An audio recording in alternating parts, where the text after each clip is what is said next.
Salut à toutes et salut à tous et bienvenue dans Freinage Tardif, votre émission dédiée aux amateurs de vitesse, aux amateurs de sport, moteur et de stratégie et de freinage, parfois un peu trop tardif. Alors avant de commencer, juste un petit bonjour à mon ami Armando qui nous fait défaut aujourd'hui parce qu'il a décidé, monsieur, pour son anniversaire, de s'offrir du gel. Maintenant qu'il s'est après s'être offert des cheveux. Ouais, vous avez bien entendu. Alors Armando, on espère juste que ça valait le coup pour toi. Parce que nous, on va décortiquer la saison F1 2025 sans toi. On va parler des duels internes, des batailles entre écuries, des pole positions, des stratégies et tout ce qui nous a fait vibrer, nous, ben, les fans avertis. Et bien sûr, on jettera un œil aux nouvelles réglementations 2026 qui promettent de révolutionner, je pense, la discipline l'année prochaine. Alors, bien évidemment, cette année, on a connu 24 courses, des centaines et des centaines de tours, des milliers de décisions et de freinages parfois un peu trop limite, trop tard. Cette saison, chaque virage a compté, chaque stratégie a été cruciale, et certains pilotes, je dirais, ont même flirté avec la perfection. Oui, oui, il n'y en a pas beaucoup, mais il y en a eu.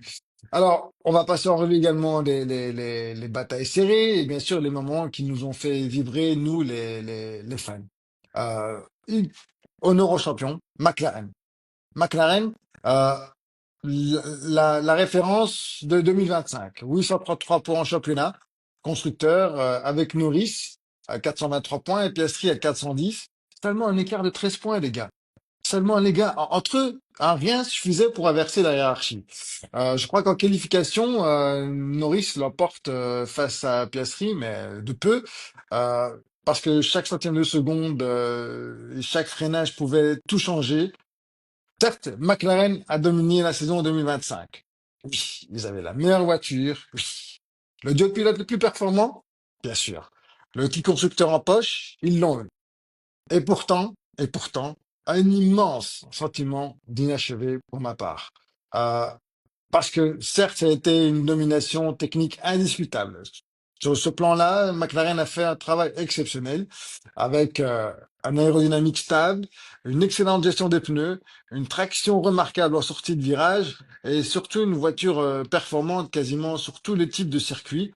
Ne pas oublier qu'on ne bâtit pas une voiture pour une course, mais pour 24 courses. C'était simple. Quand McLaren arrivait sur un week-end, elle était quasiment favorite partout. Norris et Piastri, tous les deux, certes, ont signé une saison de très haut niveau. Comme je vous l'ai dit, 833 points à 2, 13 pôles, une régularité impressionnante. Très peu d'erreurs majeures. Très peu. En 2025, McLaren avait la meilleure arme, mais je dirais qu'elle a hésité sur la cible. Parce que Norris et Piastri, c'était un duel mal encadré dès le début. Le vrai problème de McLaren, il ne venait pas de six pilotes. Il vient de l'absence totale de hiérarchie claire. Lando Norris, certes, c'est un Anglais. Pilote maison, leader historique du projet, plus expérimenté et très fort en qualification et sur la durée.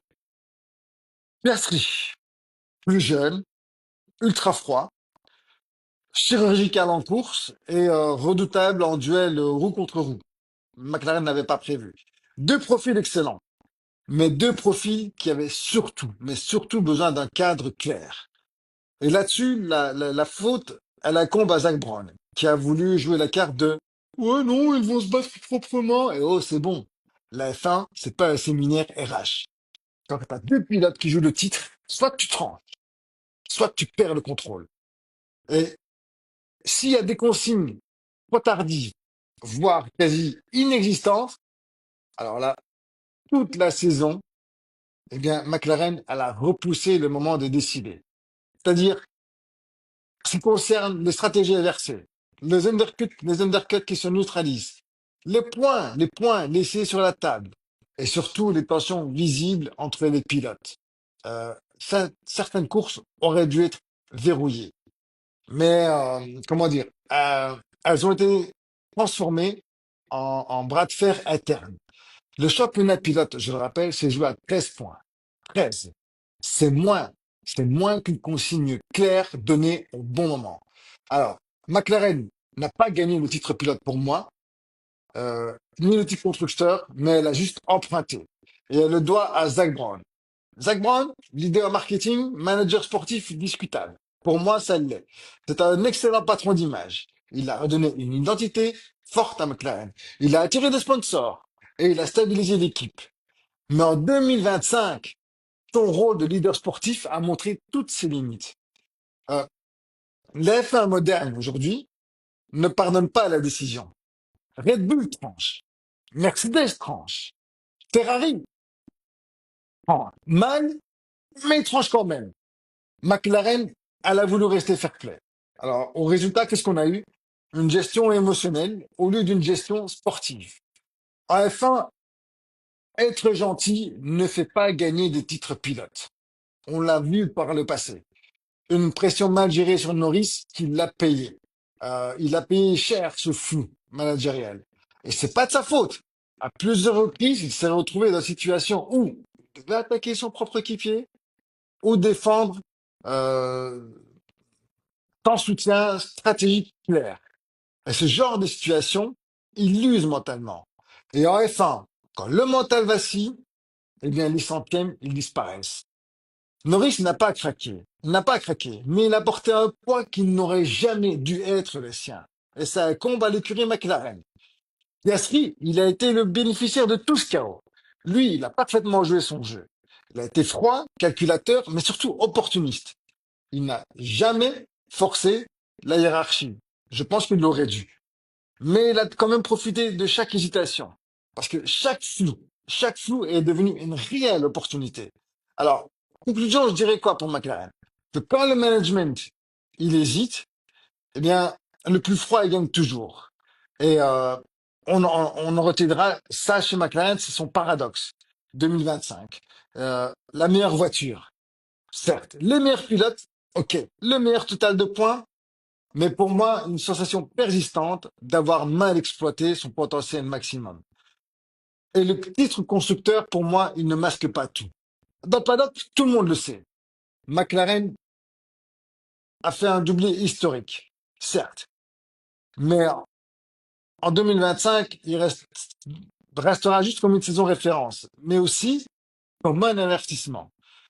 Avec les nouvelles règles en 2026, l'improvisation, elle sera encore plus punitive. Et là, Zach Brown, il ne devra pas attendre la fin de la saison pour choisir. Être un excellent patron, ok.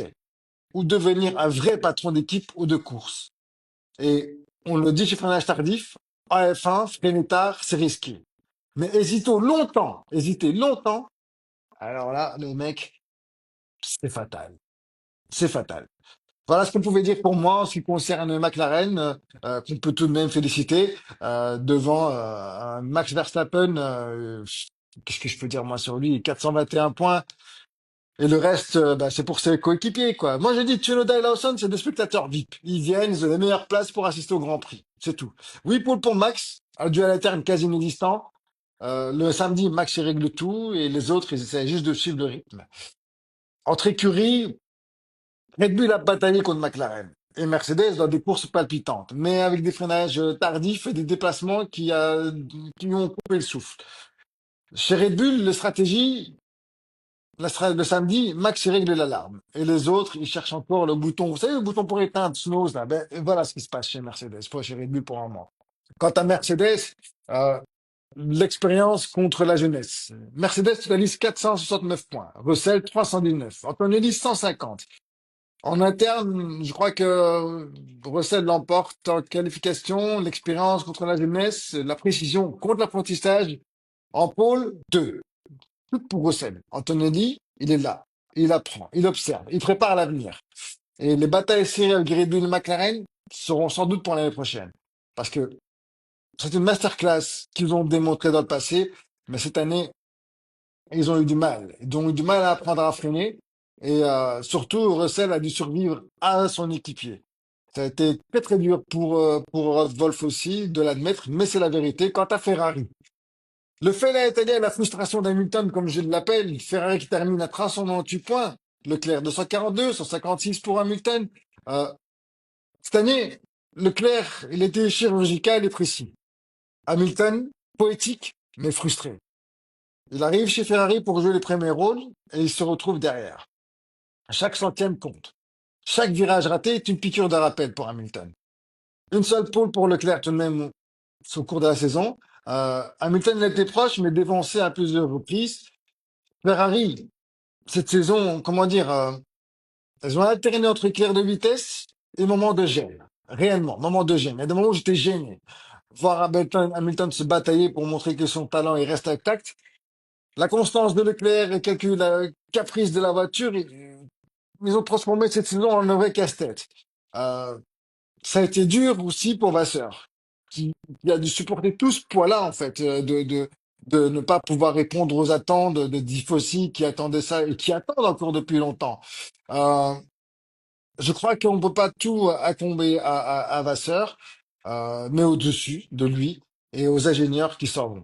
Alors, je dois arrêter de critiquer Ferrari parce que sinon, je sais qu'un Portugais va me tomber dessus dans les minutes qui me suivent. Mais c'est la vérité. Et il faut pas oublier que cette frustration, elle vient du fait que ça fait 25 ans qu'on attend ça chez Ferrari. Alors, imaginez, vous êtes un septuple champion du monde. Vous arrivez chez Ferrari pour jouer les premiers rôles. Et vous vous retrouvez à derrière votre équipier. Chaque course, c'était une torture. Et c'est une torture pour Lewis. Comment je vais passer Leclerc? Où est-ce qu'elle est la puissance? Qu'est-ce que c'est que ce frein moteur avec lequel ils n'ont jamais eu l'habitude, il n'a jamais eu l'habitude de rouler? Hamilton a eu des moments d'éclat lors des derniers Grands Prix, certes. Des dépassements magnifiques, des courses où il a rappelé pourquoi il est l'un des plus grands. Mais la constance de Leclerc et une Ferrari capricieuse ont transformé sa saison en un vrai casse-tête. Et je vous parle pas, je ne veux même pas vous parler de la relation qu'il a avec son ingénieur Adami, qui me donne parfois l'impression d'oublier pourquoi il est là. Mais il fallait soit être aveugle, soit s'appeler Armando pour croire que le mec allait finir champion du monde quand les Vettel, Alonso, Massa, Leclerc n'y sont jamais arrivés. Jamais. Euh, Ils ont décroché une seule pole cette saison chez Ferrari, une seule. Hamilton, il a frôlé la pole à plusieurs fois, mais il a souvent été devancé de quelques centièmes. Alors, je le répète, chaque tour chrono a été une bataille contre son équipier, contre les autres équipes, mais surtout contre lui-même. Parce que Ferrari a fait face à McLaren et Red Bull. Le fainéant italien est rapide et élégant, mais parfois surpris, parfois frustré. Lewis, il a bataillé pour limiter les dégâts, pour montrer que son talent il reste intact. Mais parfois, quand il freinait un peu trop long ou trop court, encore une fois, ça a dû lui faire une vraie piqûre de rappel. Même les meilleurs ont leurs limites. Alors, pour moi, Ferrari, je vais comparer ça à un glacier italien. On attendait mieux chez Ferrari. Mais le goût, il reste délicieux. Mais on attendait mieux. Mais le goût, il est là. Mais on attendait mieux. Alors, Hamilton frustré, mais jamais battu pour moi, il reviendra. Euh, Williams. Williams que je mets là aussi parce que ils ont surpris tout le monde avec leurs 137 points. L'arrivée de Carlos Sainz a changé la donne. Williams il surprend parce qu'on ne les attendait pas là. L'arrivée de Carlos Sainz a été un vrai boost. Albon et Sainz ils forment un vrai duo complémentaire avec des duels internes propres mais très intéressants pour le championnat constructeur. Sainz a été régulier, il a été rapide et il a montré que Williams n'était plus seulement dans l'ombre. Les courses qu'ils ont faites face à Aston, Racing Bull et As, mais aussi face aux 3, 4 meilleurs du plateau, où le moindre freinage pouvait tout changer. Non, je dis chapeau à Williams pour cette saison quand même, parce que Williams, c'est un peu comme un caméléon. Il a surpris tout le monde. Et surtout, quand Sainz a décidé de montrer qui était le patron, de l'écurie. Ça fait du bien de voir quand même une écurie Williams historique revenir et en espérant mieux pour elle.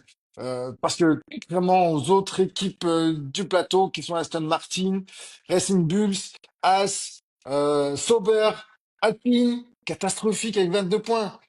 Chaque point compte en Formule 1. Et ça rapporte des millions. Le milieu de la grille, c'est une salle d'attente. Sauf que si tu freines trop tard, c'est l'apport direct que tu vas le prendre. Et les nouvelles réglementations 2026 qui vont arriver, j'espère réellement qu'elles vont aider les nouvelles écuries. Ça risque de tout changer. La F1, s'apprête à vivre l'un de ses plus grands tournants depuis l'ère hybride 2014. 2026 ne sera pas une simple révolution réglementaire. C'est une réécriture complète pour moi de la philosophie de la F1. Vous voulez qu'on regarde ça? On y va, les amis. Fin du DRS. Fin de tout ce qui est dépassement artificiel. Première bombe, le DRS disparaît. Oui, terminé. Le bouton magique qui transforme votre monoplace en missile sur la ligne droite, c'est terminé. Pendant de 10 ans, le DRS était un outil nécessaire.